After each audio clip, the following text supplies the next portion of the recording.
Okay, so here is a video about changing the anode rod on your water heater. I have a Rheem Performance Plus water heater. I already started, but I just wanted to show you guys what you have to do and how easy it is. I'm going to install one of these Corro Protec rod. It's a short little rod on it. You got to hook it up to power. Supposed to take away any egg smells and protect your tank for like 20 years. But anyway, first thing you want to do is turn off your cold water coming into the tank.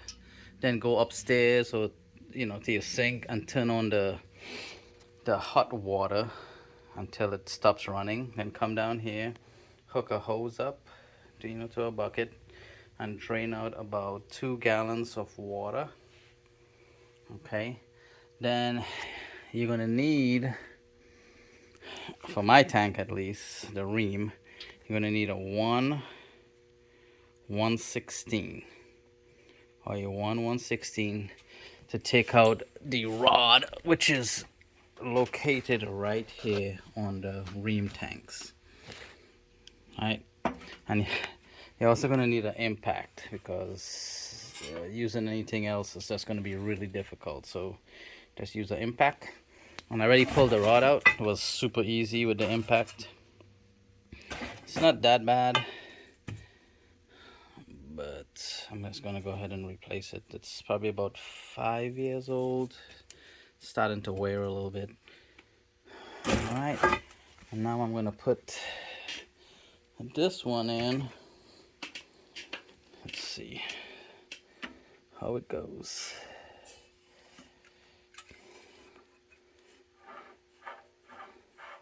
Just screws in. And I wouldn't use the impact on this one. I would just use a ratchet. I mean, it's pretty tight right there. So let me get this ratcheted up. Oh yeah, and for this one, you're gonna need, I know it sucks, you have to have 2 different sockets, but you're gonna need a 1/3/16. I just bought these, they were like $9. 9, maybe 10, or 10 and maybe 9. But anyway, let me get this on here. Oh, I forgot something. I had to pull it back out. I forgot I have to put Teflon tape right around here. Alright. Okay, so I got the Teflon tape on there. And I'm going to go ahead and screw it back in.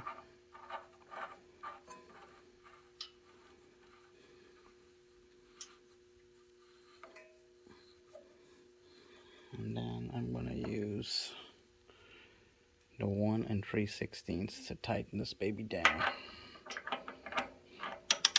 Oh.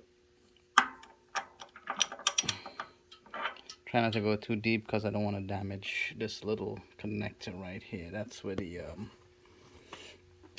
plug connects to.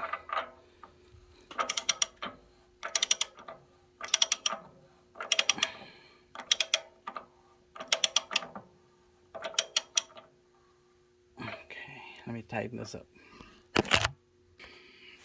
So it's all tightened up. I'm not sure how tight to go, but I went pretty tight. I could go tighter, but I don't want to damage anything. So I'll just check for leaks. But alright, let me get everything else connected. Okay. So I ran the cable. It'll give you a pretty long cable. The one connector goes on the top. And the other one just goes on the side of the tank, just like this. And I'm going to secure it to the tank at some point. And then I have it plugged in, and you should see a green light. Alright. Okay, so I got my vent back on. I still haven't turned it on yet. What I'm doing, I'm draining a little bit of water just to make sure get all of that gunk that fell on the bottom of the tank out, and it looks pretty clean. I already emptied one bucket, so now it's coming out clean, so I think I'm good to go. You shut this off and get everything back on. And also, before you do all this, you know, make sure you put it on pilot or off. Okay, I turned everything back on. I hear the tank heating up. I set it back to hot, and now my pipe is running. So that means, and the water is hot. So we'll see how it works. We'll see how. Alright, so I'll let you guys know how it works. Everything is connected. Got a green light. Tank is filling. Heat is set. And that's it. Pretty easy. Very easy.